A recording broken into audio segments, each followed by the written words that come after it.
부자는 사실 수많은 가난한 사람의 돈을 이용해 투자하고 상품을 생산해 가난한 사람이 소비하도록 해서 그들의 돈을 자신의 주머니에 넣고 있는 것이다. 가난한 사람은 저축을 좋아하고 부자는 대출을 사랑한다. 한쪽은 끊임없이 푼돈을 집어넣고 한쪽은 끊임없이 거액을 꺼내간다. 사실 부자의 자본은 수많은 가난한 사람이 준 것으로 가난한 사람은 부자들이 더 건강해지고 튼튼해지도록 끊임없이 수여를 해주고 있다고 할 수 있다. 그는 왜 부자인가? 라는 책에 나오는 글입니다. 현명한 사람은 닭을 빌려 알을 낳고 배를 빌려 고기를 잡습니다. 콜럼버스도 남의 돈으로 신대륙을 발견했습니다. 남의 도움 없이 자신의 힘으로만 성공한 사람은 없습니다. 부자가 되고자 한다면 남의 도움을 구하는 데 능숙해야 합니다. 도움을 구할 줄 알고 도와줄 줄 아는 사람이 부자가 됩니다. 가진 돈이 없는데 돈을 벌고자 한다면 돈을 빌려야 합니다. 남의 돈을 빌리는 법을 알아야 하고 그에 따른 위험을 감수할 수 있는 대담함과 용기가 있어야 합니다. 미천이 없는 사람들이 큰 돈을 버는 방법은 남의 돈으로 돈을 버는 것입니다. 빈털털이라고 기가 죽으면 안 됩니다. 중요한 것은 세상을 읽을 줄 아는 통찰력과 용기입니다. 확신이 들었다면 과감하게 돈을 빌리고 위험을 감수할 용기를 가져야 기회를 잡을 수 있습니다. 현대그룹 고정주영 회장, 알리바바의 마윈, 손정혜 회장, 스타벅스의 하워드 슐츠 등 자수성가한 갑부들은 한결같이 남의 돈을 빌려오는데 탁월했습니다. 영웅호걸들과 큰 부자들은 타인에게 도움을 요청하고 돈을 빌리는 능력이 탁월했습니다. 신용과 대출은 부의 축적에 없어서는 안 되는 수단입니다. 대출은 레버리지 효과를 빈부격차를 줄여주고 중산층의 재산 형성을 촉진합니다.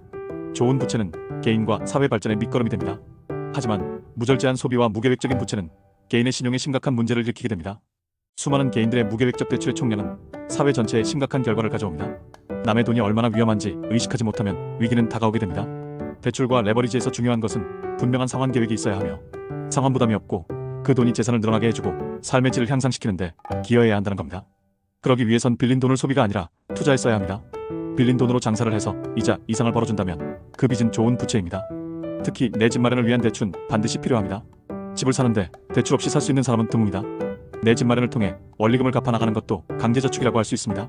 집값이 오른다면 강제저축의 수익률이 월등히 높은 경우도 많습니다. 대출은 무조건 나쁘다는 생각이 전에 어떤 빚이 좋은 빚인지 구분할 줄 알아야 합니다. 가치 상승 자산을 보유하기 위해서는 건전한 대출은 훌륭한 전략이 될 수 있습니다. 통화량 팽창 시대, 가진 돈만으론 기회를 따라잡을 수 없습니다. 건전하고 좋은 대출 없이는 부의 축적 속도가 지나치게 느려집니다. 지금은 자본가와 근로소득에 의존하는 사람과의 격차가 점점 확대되고 있습니다. 서울 집값이 1년에 5천만 원씩 오른다면 연봉 5천만 원의 근로소득만으로는 아무리 절약하고 저축해도 따라잡기 힘듭니다. 상대적 박탈감에 시달리게 됩니다. 성공한 사업가들은 그들의 자산을 돈을 빌리기 위한 담보로 활용할 줄 압니다. 자신의 사업을 키우기 위해 다른 사람의 돈을 사용하는 기술이 레버리지입니다. 하지만 레버리지란 양날의 칼입니다. 수익률 극대화도 가능하지만 실패하면 한순간에 빚더미에 올라서기도 합니다. 절대로 돈을 쉽게 빌려서는 안 됩니다. 빚으로 빚을 갚는 현상이 발생하게 되면 재정적 기반은 무너지게 됩니다. 하지만 이런 위험을 감수해야 하는 상황이 올 때도 있습니다.